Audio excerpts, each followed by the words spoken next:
Okay, let's begin then. Thank you for coming. Thank you for coming to my talk. It's the first time that I've spoken at PyCon. My name is Peter Nolan, and I'm like to present you a summary of my recent research looking at using machine learning models to classify Irish regional accents from spoken language samples. Which I've titled "How the Irish Speak English."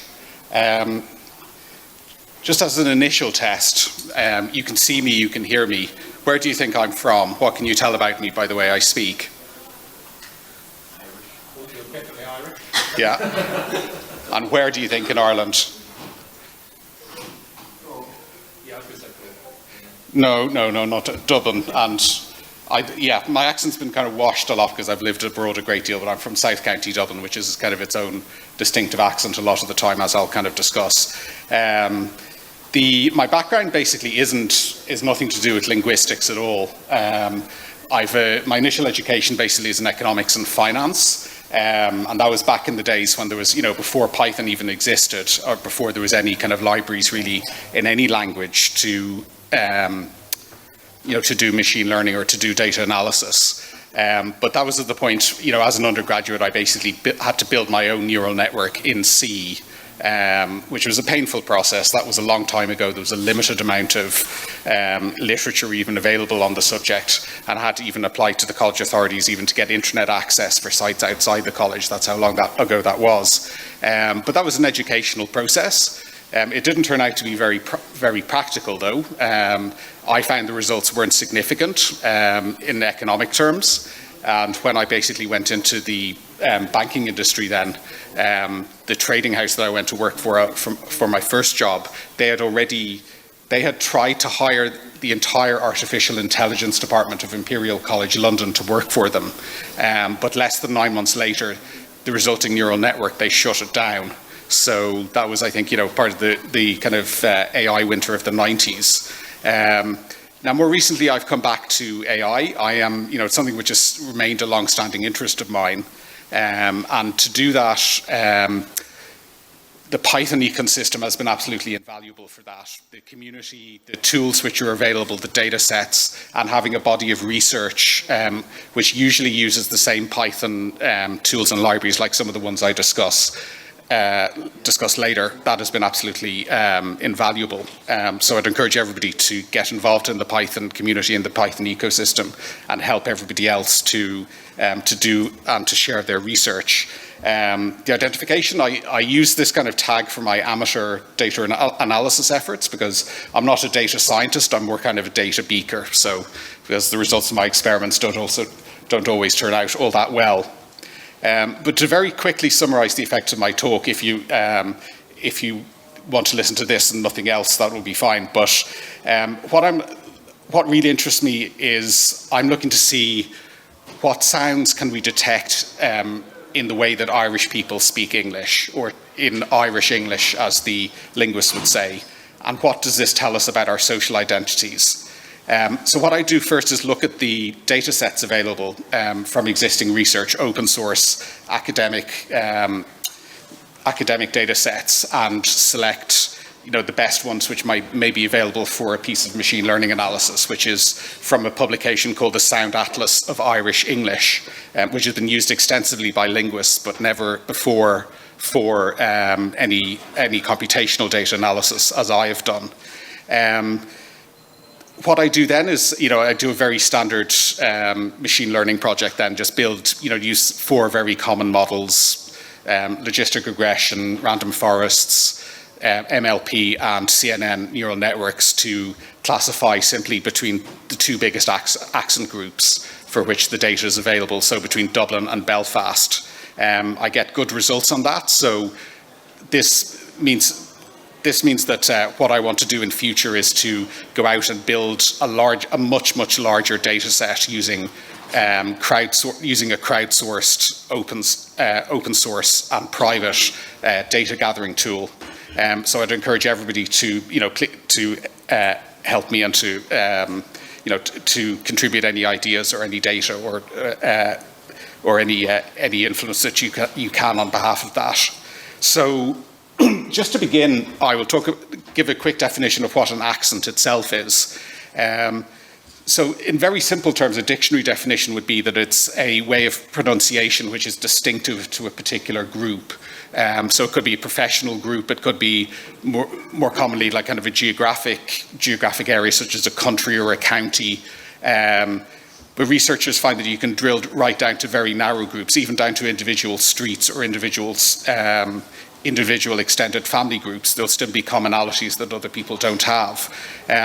A large part of the time, an accent is part of a social hierarchy as well. So hence the BBC presenter here, who was speaking BBC English in his case, back in the 1940s. So kind of enforcing a hierarchy as to what's a correct accent or what's a common accent.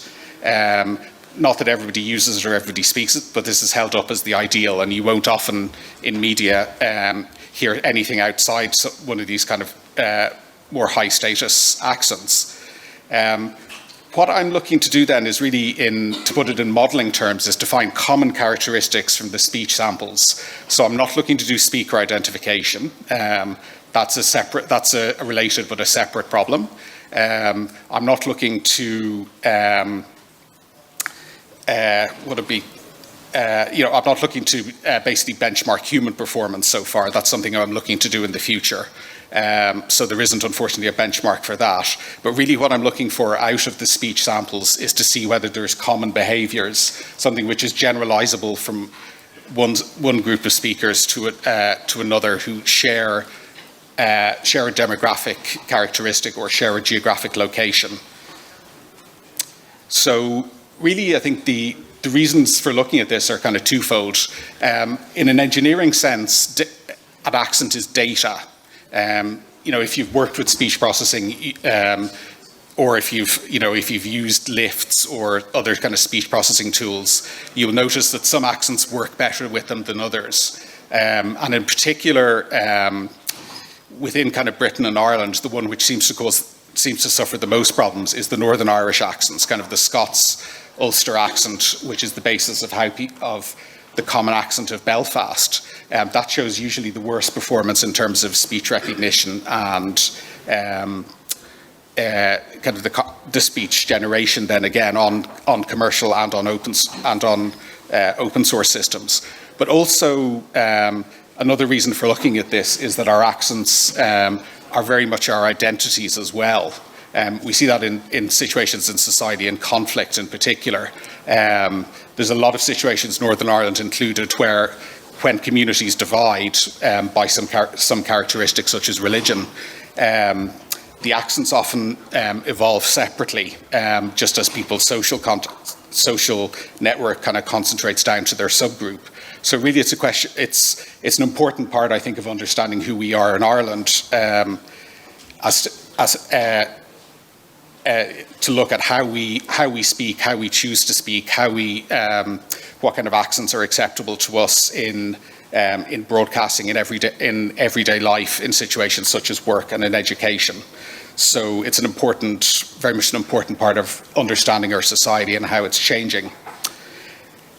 So the background, there is quite a lot of history around how the Irish speak English. Up until probably just over a century ago, my own family would have been primarily Irish speakers. They would have been educated up to the age of 12 in English, but they lived on the western seaboard. So the use of English spread, as the mother tongue spread kind of from east to west in Ireland. People progressively abandoned Irish as their first language to take on English instead, as they were using that in school and as they were expecting to emigrate. So the patterns of migration, also the patterns of openness to trade and travel, those had an important effect on how people chose their language. So that also left a wake of different regional accents in its wake, depending on when people changed, of what English was when people chose to speak it. So it's been covered quite a lot in literature. This is an important kind of political identity. If you're a fan of Joyce, like I am, that's covered in quite a few of his novels.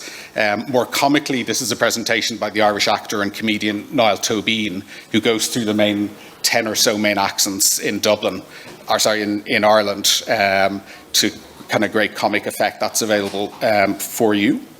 And, kind of a perpetual bestseller in the last 25 years, of course, is our favourite South Dubliner, Ross O'Carroll Kelly, who's kind of contributed the name of what's called the Dúirt accent, which is his pronunciation roughly of the Dart commuter rail system.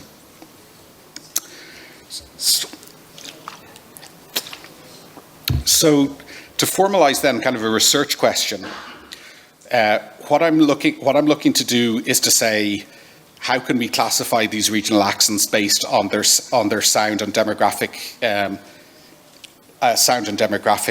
characteristics? So there's kind of three related tasks flow from that. First of all, which data sets are available which would allow us to do this type of analysis? Secondly, which kind of features are useful in building a model, whether these are kind of metadata about the person speaking, their location, age, gender, and so on, or features basically from the sound itself.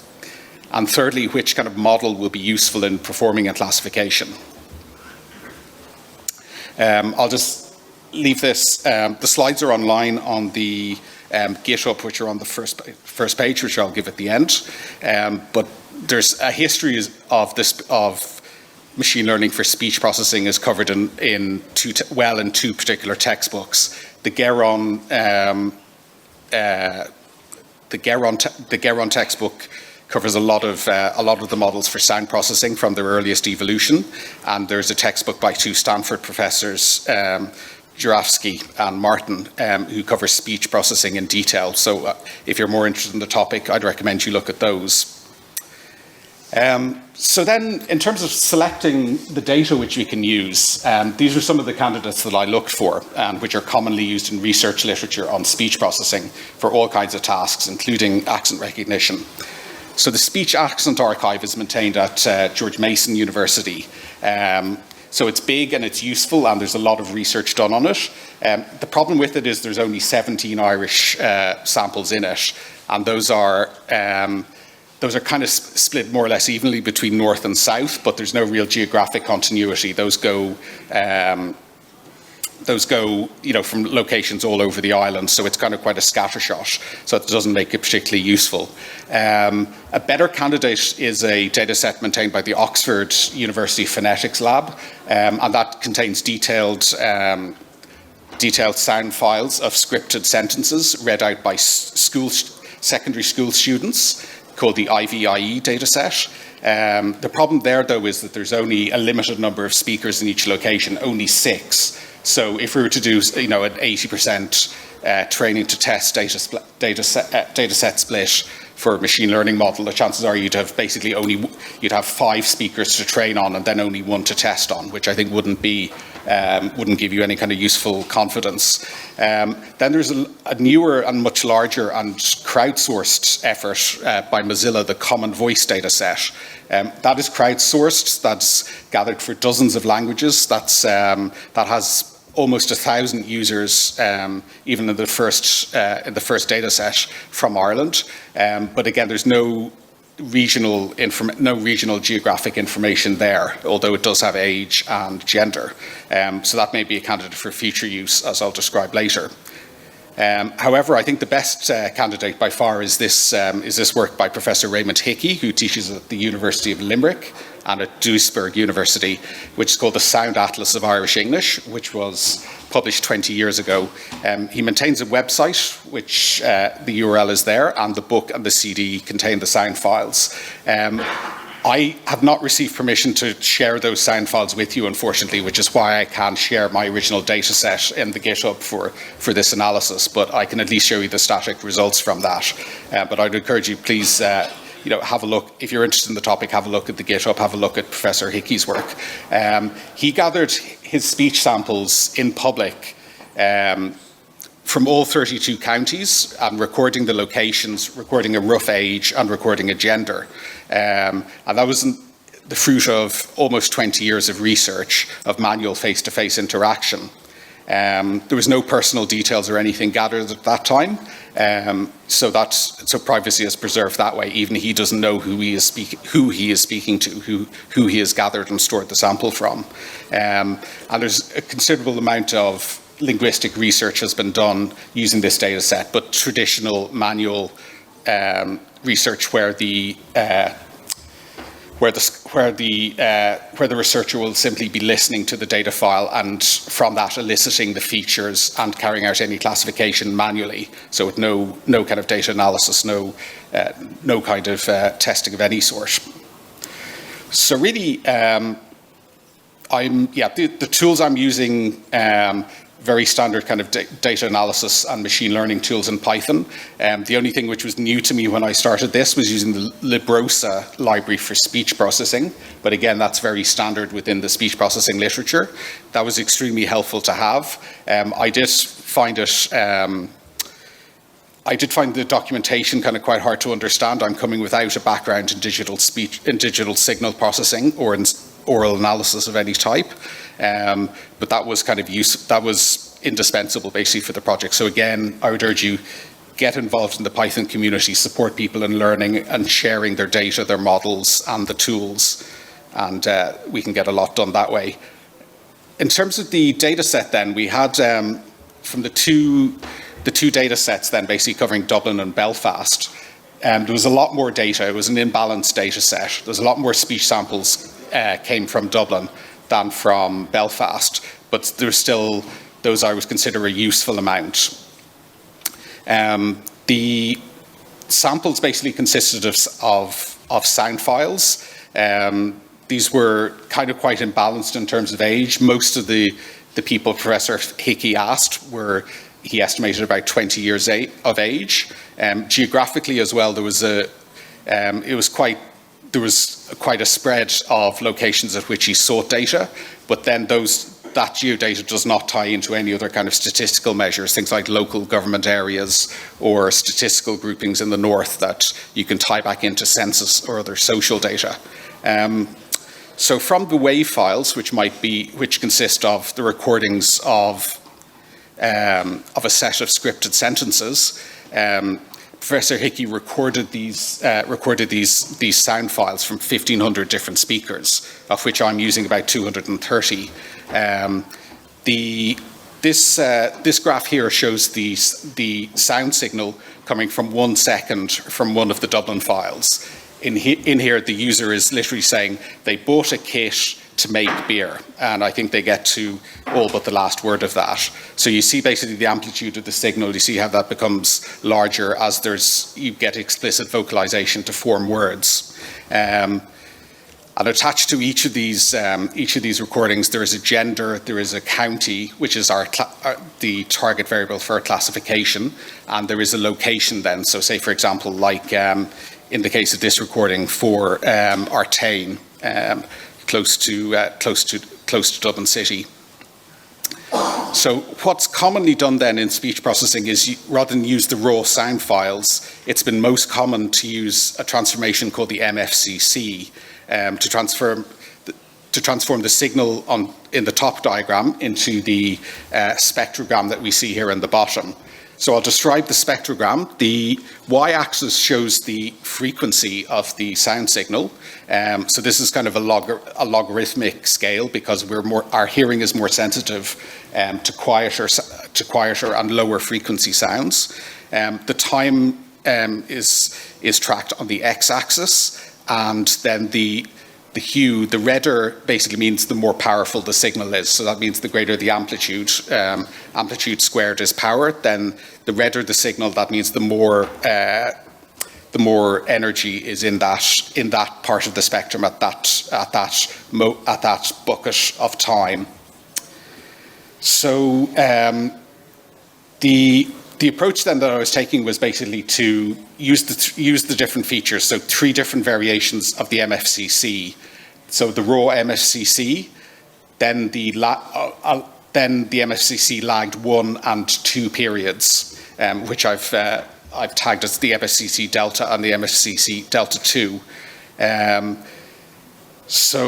I'm also looking then at also being used as the X variables are the speaker gender and the speaker age.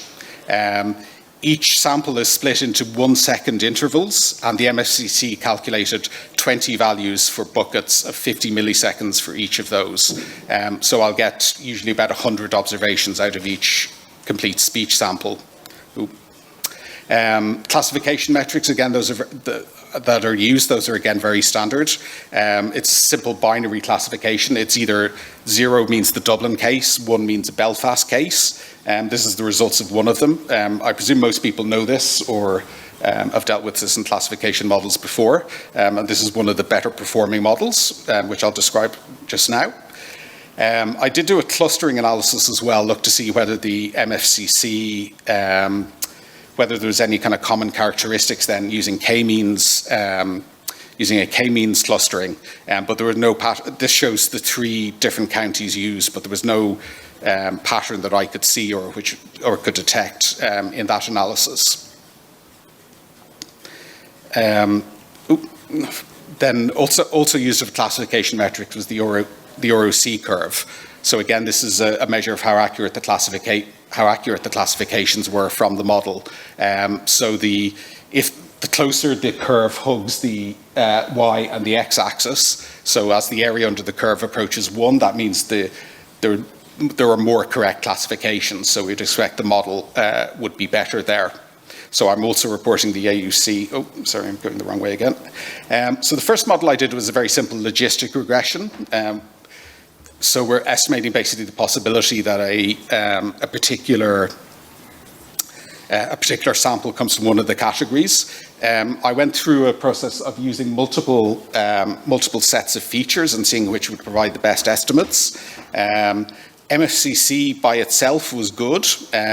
MFCC with gender and age turned out to be the best out of all of these samples, and that was reporting accuracy basically in excess in my estimates of 88%, which was much stronger than I expected. I went on to use more elaborate models as well. So a decision tree estimated the random forest. Again, the results were slightly actually worse, but very close to those on the logistic regression also. And also 2 variations on the neural network as well. So with Keras tuner to do the hyperparameter selection, again, I was getting better results up around 84 to 90% accuracy was quite common on those. And results then basically with the convolutional neural network were even better again, going into the low 90s. So coming within a few percentage points of the state of the art as reported in kind of accent research in the published literature. So really, the conclusions then, just to summarize, so the models that we used look good. CNN is probably the best. Logistic regression also looked good. The inputs used were kind of still the MFCC, though it's become more common to feed into what are called large audio models, which are speech processing applications of large language models. It's become more common to feed the raw audio into that and to allow that to discover the features themselves. I tried doing an LAM and my results were dreadful. I was getting, I think, around a 3% correct classification. So there's obviously some engineering problem I'm causing there. But really, the conclusion from that is that I'm wondering what is first of all that we have a good, in the Sound Atlas of Irish English, we have a good candidate for future research, not just for qualitative, but for computational, quantitative research on Irish language speech and Irish language accent analysis. Secondly, the basic models perform well on this, so this provides a basis. Then we can go out in the future and look at more specialised or new models and provide that. But thirdly, then for looking at this in an engineering point of view, this points the way to a lot of future research questions that we can ask. So 1 second, I'm coming close to the 5-minute point. I'll leave time for questions at the end as well. Really, I think the biggest caution I have about doing this work is that my data set still feel may be far too small. With only 1,500 speakers for the whole island, that's less than the common accent has got even in 2 or 3 years of operation. So I would feel a lot more confident if I had a lot more data in doing this type of analysis. And given that the survey data in Sound Atlas is already 20 years old at least, then there's every reason to go out and gather more data. But there's also a lot of research we could do with more data and with more detailed data. So say, for example, as has become common, we can add in, if we had video data to go with the speech, or social media behavior or behavioral data of some sort, then that would usually help in detection of the accent. You can pick up on clues like the way people move their mouth, or other kind of factors.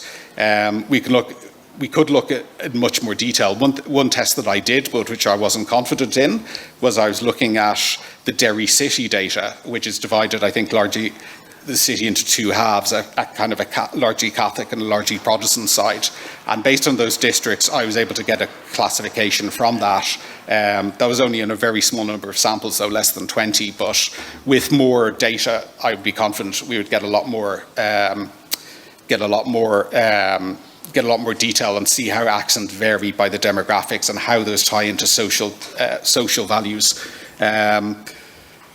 So what I want to go on to do, and what I'm in discussions with Mozilla and some Irish universities about, is to start gathering more data from the Irish geography for the Common Voice data set, and do that in such a form that ties into the census and the other social indicators data, that I think will allow us to really move from the traditional method of linguistic research into a fully big data and fully machine learning driven approach to understanding these, to give better data for engineering and to give us a better understanding of us and how we speak for our data. I'll leave it there. Has anybody got any questions?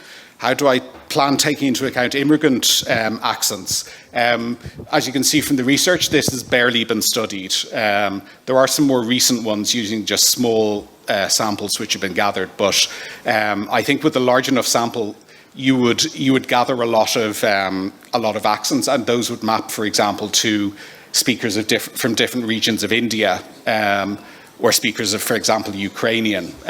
So you would see that affect both the speakers themselves, and if we have enough data, I would expect we would also see the effect of their speech on common speech everywhere. Exactly as Londoners, for example, speak with words taken from Yiddish, from German, from Somali, all kinds of immigrant languages. No, thank you very much.